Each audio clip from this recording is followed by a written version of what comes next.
Bismillahirrahmanirrahim. Assalamualaikum warahmatullahi wabarakatuh. Kepada pelajar-pelajar Ustaz, sama ada pelajar tahun 4 Al-Ghazel maupun 4 Rezes, Ustaz harap kamu semua dalam keadaan sihatlah. Okey.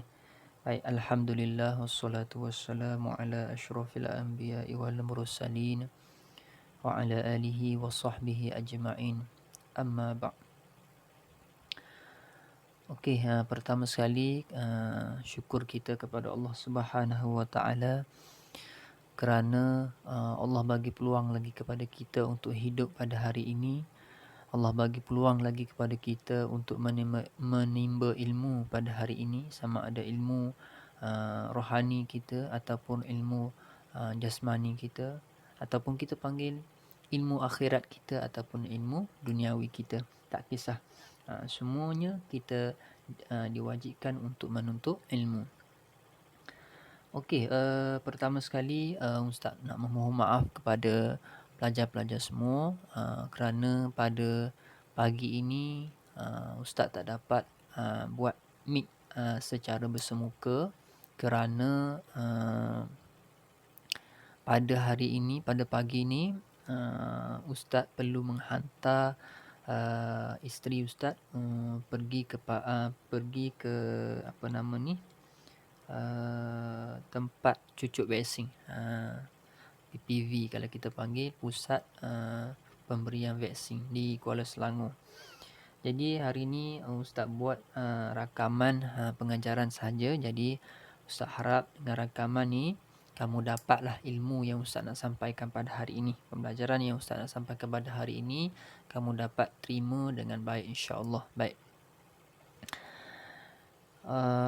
Okey, sebelum kita pergi kepada topik kita, macam biasalah, sama-sama kita terah tangan dan aminkan doa, mohon kepada Allah Subhanahu Wa Taala supaya Allah permudahkan segala urusan kita pada hari ini dan juga urusan untuk kita menerima ilmu ni, sama ada ilmu pendidikan Islam ataupun ilmu-ilmu lain, subjek-subjek lain, matematik ke, bahasa Melayu ke, sains ke, sejarah ke, tak kisah.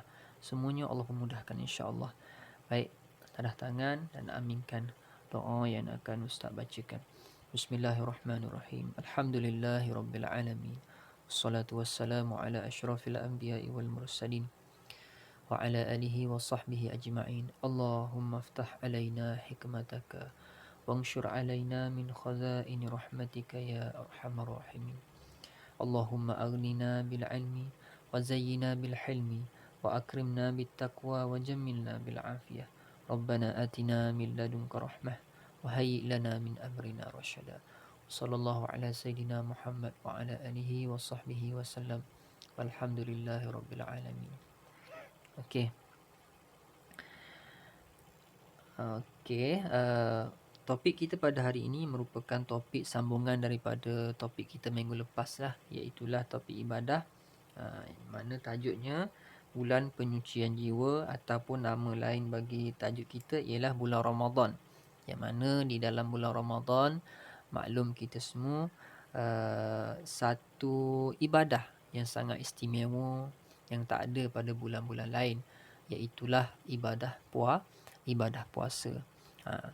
Dan dalam bulan Ramadan ni ada banyak lagi ibadah-ibadah sunat lain yang mana hanya Allah khususkan dalam bulan Ramadan sahaja yang ada. Contohnya ibadah solat tarawih yang tak ada pada bulan-bulan lain.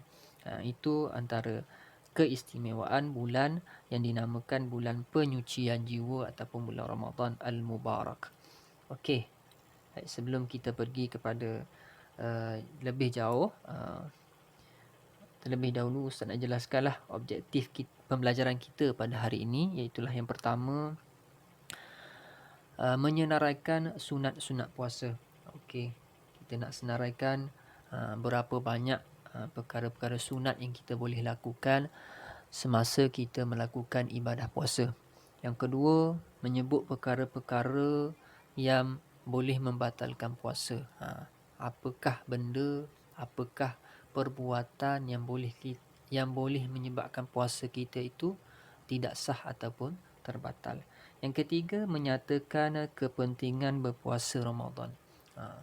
Maksudnya di sini apakah kebaikan apabila kita melakukan puasa di bulan Ramadan ni, apakah kebaikan ataupun kepentingan yang kita dapat ataupun manfaat yang kita dapat daripada kita berpuasa tu. Yang keempat, menghayati ibadah puasa dalam kehidupan. Ini atas diri masing-masing lah. Bila kita puasa, kita hayati dengan penuh perasaan, dengan penuh rasa kehambaan kepada Allah Subhanahu Wa Taala. InsyaAllah puasa kita itu nanti diterima dan dosa-dosa kita diampunkan oleh Allah Subhanahu Wa Taala. Okay, baik. Yang pertama sekali pada hari ini kita membincangkan tentang sunat-sunat puasa. Terlebih dahulu kita kena faham dulu sunat itu apa. Perkara sunat itu apa? Apa yang dimaksudkan dengan sunat? Okey, sunat itu adalah perkara pilihan. Yang agama kita yang mana adanya perkara wajib, adanya perkara sunat, adanya perkara harus, adanya perkara makruh dan adanya perkara haram. Okey, hari ini perkara sunat. Sunat ni merupakan perkara pilihan yang kita boleh buat pilihan sama ada kita nak buat ataupun kita nak tinggalkan perkara tersebut. Boleh. Yang mana perkara sunat ni bila kita buat, Allah akan berikan pahala kepada kita. Bila kita tinggalkan, tidak dapat apa-apa. Sama ada pahala ataupun dosa pun kita tak dapat. Maksudnya kosong. Kalau kita buat, kita akan dapat pahala. Itu yang dinamakan sunat. Okey, kita tengok apakah perkara-perkara sunat yang boleh dilakukan ketika kita melaksanakan ibadah puasa. Okey, yang pertama, yang ni bukan wajib lah. Semestinya lah. Semua orang yang berpuasa ni mestinya bersahur. Sahur lah makan pagi tu.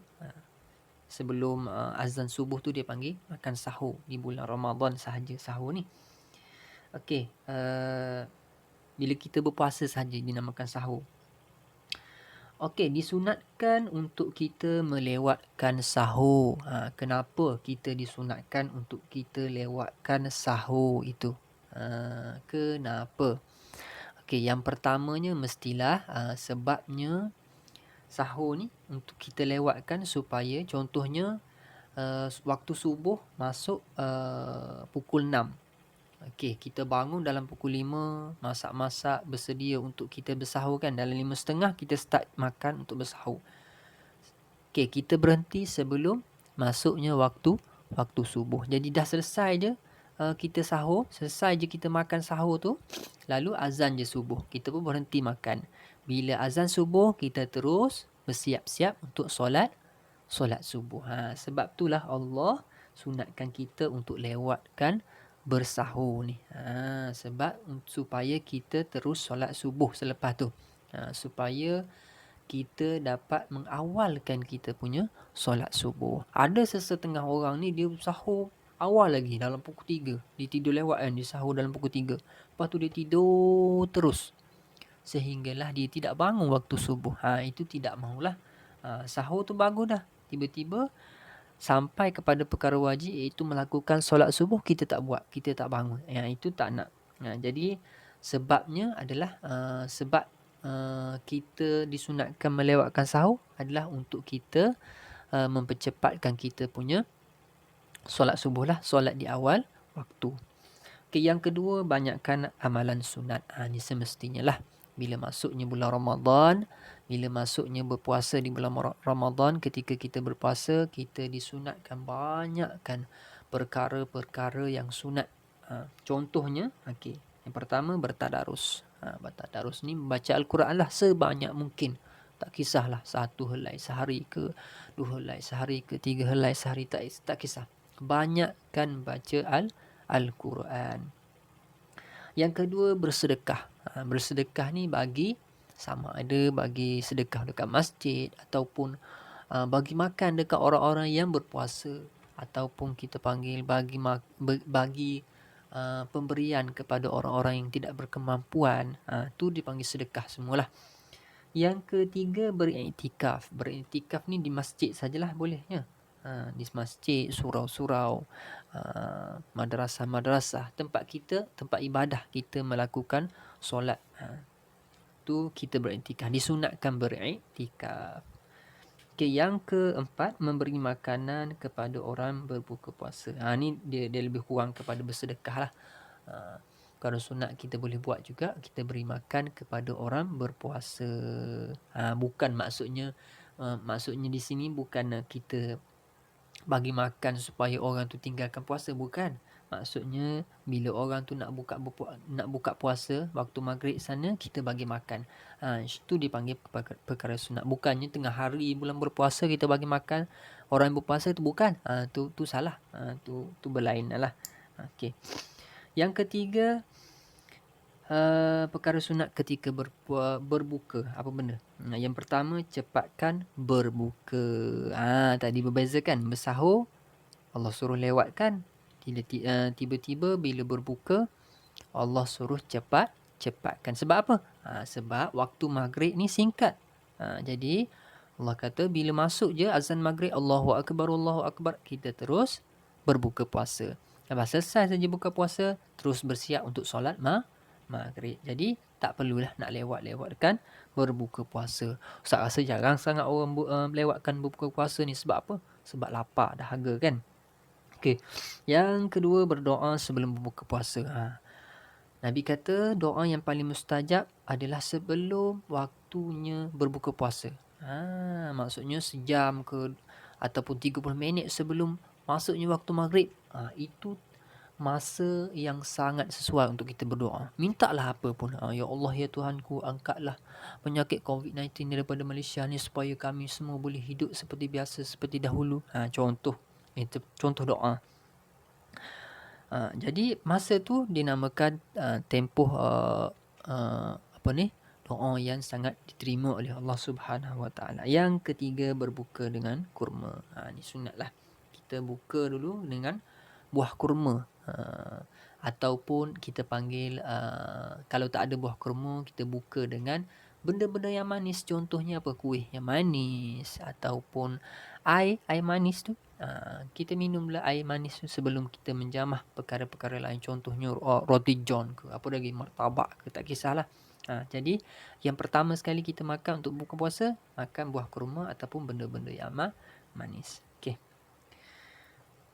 Kita pergi kepada yang kedua hari ini, ialah perkara yang membatalkan puasa. Apakah perkara yang membatalkan puasa? Okay, ada beberapa perkara yang boleh kita yang bukannya boleh kita buat lah. Maksudnya perkara ni kalau kita buat masa kita puasa, boleh batal puasa kita. Tak sah, tak diterima oleh Allah. Okay, yang pertama ialah kita tengok dulu yang sebelah kiri dulu. Muntah dengan sengaja. Bila tengah hari pagi kan, kita duk jolok-jolok kita punya tekak supaya muntah dengan sengaja. Tak boleh, batal puasa kita. Kalau tak sengaja tak apa, muntah kita pening, tiba-tiba rasa pening pagi tu, kita muntah. Tak batal puasa kita. Yang kedua, haid, nifas dan wiladah. Ni bagi perempuan lah, khusus bagi perempuan saja. Lelaki tak ada haid, nifas, wiladah ni. Haid ialah darah yang keluar daripada wanita yang sudah cukup umur. Nifas ni darah yang keluar selepas melahirkan anak. Yang wiladah ni melahirkan anak tu sendiri. Okey. Yang ketiga, memasukkan sesuatu melalui rongga terbuka, sama ada makan, minum ataupun sebagainya. Contoh rongga terbuka ialah mulut. Mulut. Kita pergi sumbat apa? Kita pergi masukkan apa dalam mulut kita? Nasi lemak. Tengah hari bulan puasa. Boleh tak? Tak boleh. Boleh membatalkan puasa. Yang keempat, pengsan, mabuk sepanjang hari. Ataupun gilas walaupun sekejap. Kalau pengsan ataupun mabuk, tiba-tiba kita pengsan ataupun mabuk sepanjang hari bulan puasa tu, daripada bermulanya pada pagi tu, tiba-tiba kita pengsan ataupun mabuk, kita pening, mabuk, kita tak kenal orang. Mabuk, tahulah mabuk kan, jadi pening lah. Jadi sepanjang hari sampailah waktu maghrib. Jadi puasa kita pada hari itu tidak dikira walaupun kita berpuasa. Sebab kita mabuk ataupun pengsan. Yang kedua tadi gila. Gila ni walaupun sekejap gila, contohnya pada pagi tu waktu subuh tu, lepas solat subuh kita jadi gila sekejap. Ada juga kan. Gila sekejap. Sekejap je 5 minit kita gila. Batal puasa kita pada hari itu. Tapi janganlah orang gila sekejap. Biasanya orang gila ni gila terus. Okey, baik. Yang keseterusnya berjimat pada siang hari Ramadan. Berjimat ni bagi suami isteri lah, hubungan suami isteri. Yang ke berapa dah? Yang ke-6. Yang ke-6 murtad, ataupun kita panggil keluar agama daripada keluar agama Islam. Dia Islam asalnya, tiba-tiba pada hari itu hari puasa kan, dipuasa, tiba-tiba datangnya mubalik daripada orang bukan Islam, pergi dakwah, dia kata agama Kristian ke agama Buddha ke lebih baik pada, tiba-tiba dia keluar daripada Islam. Jadi batal lah puasa dia pada hari tersebut. Yang ke-7 iaitulah mengeluarkan air mani dengan sengaja. Air mani ni air yang keluar daripada kemaluan lah, sama ada lelaki atau perempuan, dengan sengaja dia buat dengan sengaja, maka batal. Kalau tak sengaja, contohnya dia tidur pada siang hari bulan Ramadan, tiba-tiba bermimpi keluar air mani daripada kemaluan dia, tak batal. Dia kena mandi wajib sahaja. Kalau dengan sengaja, boleh batal puasanya. Okey. Okey, itu antara perkara-perkara yang boleh membatalkan puasa lah. Ingat Okey, kita pergi ke yang keseterusnya, kepentingan berpuasa Ramadan. Apakah kepentingan, apakah manfaat juga kita panggil, apakah kebaikannya bila kita melakukan puasa di bulan Ramadan. Okey, kita tengok yang pertama dulu, rohani. Rohani ni dalam diri kita, rohani kita, ataupun kita panggil roh lah, roh. Sebab manusia ni dia ada dua, roh dan juga jasad kita. Jasad ni luaran yang kita boleh sentuh. Yang roh ni dalaman yang kita tak tahu, tak boleh sentuh kat mana roh tu. Jadi apa dari segi rohaninya? Pertama, mendekatkan diri kepada Allah. Diri kita, jiwa kita supaya dekatkan diri dengan Allah. Yang kedua, melatih agar bersifat amanah, ikhlas dan sabar. Ni melatih diri kita lah pada bulan puasa ni, sebab itulah dinamakan bulan puasa ni bulan tarbiyah untuk diri manusia ni, supaya jadi orang yang baik. Satu bulan Allah sediakan untuk bulan tarbiyah, ataupun bulan supaya kita belajar sifat-sifat mahmudah. Bila selesai saja satu bulan ni, kita nak menghadapi 11 bulan lagi tu dengan sifat-sifat yang baik, insya-Allah. Tu dinamakan bulan puasa atau bulan Ramadan ni bulan yang melatih diri kita supaya sentiasa buat baik, ikhlas, amanah, apa semua, sabar, apa semua. Okey, itu dari segi rohani. Yang kedua, kita tengok yang tengah ni, jasmani. Jasmani tadi Ustaz dah cakap tadi, jasmani ni badan kita yang boleh sentuh ni. Apa dari segi jasmani kita? Yang pertama, kita dapat menghindarkan penyakit yang berpunca daripada perut. Bila kita puasa, kalau kita tak puasa kan, kita duduk makan setiap hari. Selain daripada bulan puasa, daripada bulan Ramadan kan, duduk makan setiap hari. Jadi perut kita ni tidak rehat, sentiasa bekerja. Jadi tak ada rehat, tak ada waktu rehat untuk perut. Jadi kemungkinan daripada perut ni boleh menimbulkan banyak penyakit. Jadi bila bulan puasa satu bulan Ramadan ni, sahur je kita makan. Jadi sepanjang hari, tengah hari tu, kita rehatkan perut kita supaya tidak bekerja lah. Itu supaya penyakit juga kita dapat hindarkan. Yang kedua, merehatkan organ dalaman kita. Bila kita puasa, organ dalaman kita ni, perut ke hati ke jantung ni dapat relax lah. Kalau hari biasa, kita duk makan lah, kita duk buat benda-benda yang cergas lah, berlari apa semua, jadi organ kita sentiasa berjalan, tak rehat kan, tak dapat rehat. Jadi pada bulan puasa, kita dapat rehatkan organ dalaman kita, insyaAllah. Yang ketiga, kita tengok yang ketiga, masyarakat. Dari segi masyarakat ni, masyarakat sekeliling kita lah, orang ramai ni. Yang pertama, mengikis sikap kedekut dan sombong. Kenapa ni? Buang sikap sombong dan juga kedekut ni. Melalui bulan Ramadan juga ramai manusia ni akan sentiasa bersedekah, bagi makan orang yang nak berbuka puasa, bersedekah dekat masjid, bagi makan orang-orang yang miskin. Jadi dalam masa yang sama dapat mengikis, dapat membuang sifat-sifat kedekut dalam diri seseorang manusia itu. Yang kedua, mendidik masyarakat agar tidak boros dan membazir. Tapi yang ni masih tidak ni lagilah, ramai lagi masyarakat kita bila bulan puasa beli dekat bazar Ramadan, membazir, beli banyak-banyak. Tiba-tiba bila berbuka tak habis makanan. Bila tak habis, buang dalam tong sampah. Jadi benda tu membazir. Membazir tu tidak eloklah. Sebab Allah sebut dalam Al-Quran, siapa-siapa yang membazir ni merupakan saudara syaitan. Jadi kalau nak beli dekat kedai, dekat bazar Ramadan ke apa semua, beli secukup makan kita sahaja. Jangan beli berlebihan, tidak membazir lah maksudnya. Yang ketiga, menyemai perasaan kasih sayang sesama manusia. Bila tiba bulan Ramadan ni, kita dengan manusia lain, kan kita sentiasa bersedekah dekat orang lain. Jadi menyemai kasih sayang antara manusia ataupun orang Islam, sesama Islam, kasih sayang dipanggil. Kerjasama ataupun tolong-menolong antara orang-orang Islam kita, insya-Allah. Itu adalah antara kepentingan yang kita boleh dapat bila kita berpuasa di bulan Ramadan.